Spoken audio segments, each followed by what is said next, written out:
called you to service. I'm going to equip you to do it, and we're going to keep working together. I will teach you, I will train you, I will tutor you in the kingdom principles. Off you go. Do you know what one of my greatest fears is?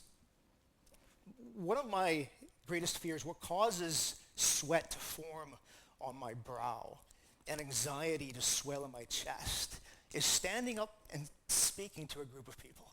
It scares the life out of me. And I remember, and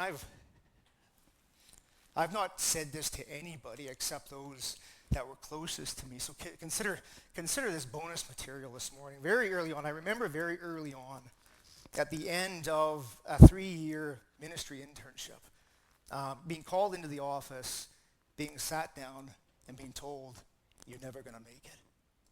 You simply don't have what it takes.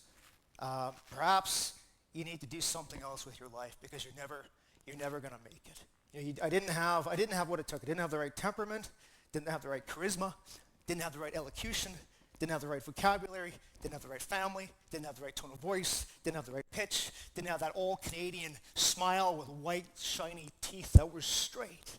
You know what I mean. I didn't have it, wasn't going to make it. Go do something else. And so what do you do with that?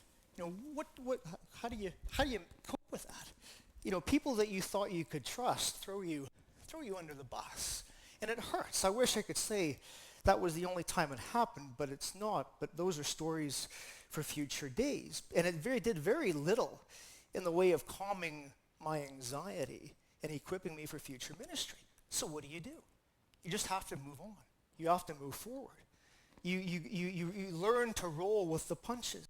And what was interesting is that as life moved on, and I moved on with it, on a number of occasions, different people from different areas, unaware of the conversations that they were having with me, prior knowledge, no prior knowledge, all essentially said the same thing. And they said to me, yeah, you know what, Daniel? You're not eloquent at all. In fact, you're rather blunt. And, you're not really good with your mind either. You never scored well in those exams. And you're marginally better with your hands, but let's be honest, you're not going to win any awards working with your hands either. But you know what? Those things don't matter. Why don't they matter? Because God doesn't call the qualified. God qualifies those who he calls. And all these years later, here I am standing here looking at verse 19, and Jesus says, I will make you fishers of men. Loved ones, you might doubt yourself. Others might look down their long religious nose and say you're never going to measure up. Trust Jesus. He's going to do, and he can do, and will do what no one else can do in your life. And I say this on the authority of this book, the Bible, because of your partnership in the gospel from the first day until now, being confident in this, that he who began a good work in your life will carry it on to completion until the day of Christ. Jesus Christ, God, does not abandon us in our insecurities. He does not abandon us in our anxieties. He calls the least likely, the most unlikely, the weakest, and the worst for his glorious purposes in his kingdom. He continues to work on us. He trains us. He tutors us. He teaches us in his kingdom principles. He brings us into the kingdom school of theology, equips us, and sends us out to put it into practice. And after the encounter